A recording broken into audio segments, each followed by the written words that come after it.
Did AI kill the travel blogger? It's a question I've been wrestling with for the last couple of years. Travel blogging used to be my career. It funded 12 years of full-time travel, gave us freedom, and became the foundations for so many of the other businesses that we've built since then. But today, with AI reshaping content creation and how people find information online, the landscape looks completely different from when we were professional travel bloggers. And in some ways, I think AI did kill the travel blogger, or at least the version I used to be. So let me explain. I'm Amber Hoffman, and on this channel, I share my unpredictable life story in a hope that others may resonate with at least some portion of the crazy career and life decisions I've made over the last decade plus. So when we first left the US in 2012, I started my very first blog. Honestly, it was just a way to keep friends and family informed of our travels. I think it was called Ash Travel after my initials. Then that simple blog grew into With Husband in Tow and eventually Food and Drink Destinations, which was our main site for years and the one that I'm most proud of. Along the way, we built other blogs too. A local travel blog on when we lived in the Costa Brava in Spain, a recipe blog called The Bean Bites, and even a gardening blog, which is funny because we've killed most of the plants we've ever owned. What started as storytelling turned into a real business, and for a while it was a dream. But as the industry evolved, blogging wasn't just about sharing stories anymore. It was about SEO-driven listicles, packing lists, and product reviews. It was about ways of finding an opportunity to monetize content so that the business could survive. If you look at what Food and Drink Destinations is today online, you will see just those things. Best destination listicles, packing lists, best footwear for travel, best everything. Everything was one giant SEO-driven listicle. I was not proud of how that turned out, but storytelling on our blog was more of a challenge for us to make a living from than it was complying with this SEO-driven world. So in 2022, after the worst of COVID, we finally started traveling internationally again. We spent about 6 more months on the road building up Food and Drink Destinations once more. But by 2023, we made a big decision. We made the decision to sell the site.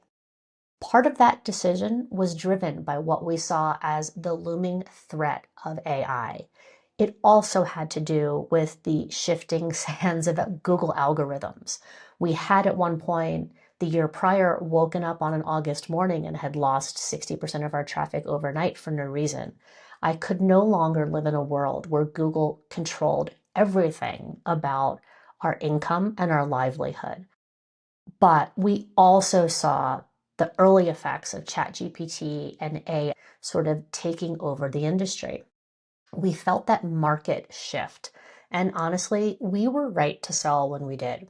We made good money from the sale, and in hindsight, the timing couldn't have been better. Now, not all travel bloggers have been so lucky. I've watched peers lose rankings, traffic, and revenue. Some have managed to survive and even thrive, but it's not easy. And truthfully, it was never easy to begin with. Now, here's the twist. Through a series of poor decisions and a bad contract, we ended up owning Food and Drink Destinations. Again, we still own the site. But it's not the same it once was. Traffic is a fraction of what it used to be. We don't even keep it up anymore. What was once our main business is now almost just nothing more than a shell. It's almost like a diary or just a story of experiences that we had traveling. And that's the reality of blogging today. Even the strongest sites aren't guaranteed to survive when you mix AI content, algorithm changes, and the flow of low quality and fake information online. Even though the blog isn't what it once was, I don't regret that we ever had it for a second or that we even spent as long as we did as travel bloggers. Blogging taught me SEO. It taught me how to build and monetize websites. Before building out our blogs, I didn't even know that there was a thing called WordPress, and now almost our entire lives continuously revolve around the concept of a WordPress website. Blogging taught me how to pivot when algorithms changed and how to create systems that worked from anywhere in the world. Those skills gave me confidence to step into new businesses, from consulting to running agencies to now building AI tools that help small businesses with SEO and Google Business Profile Optimization. So blogging was never wasted, and it was an amazing decade that we spent traveling the world, but it was a training ground for everything that came next for me in my career. So did AI kill the travel blogger? Well, in some ways, yes. It's harder than ever to compete with AI written content, AI altered content, and with search engines that are increasingly showing AI generated answers instead of links to the websites that have those answers actually on them. The game has just changed.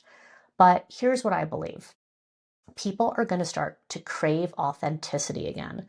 Travel blogging started with storytelling, real people, real experience, real advice. Then it became about SEO and monetization. And I think we're starting to swing back in the opposite direction again.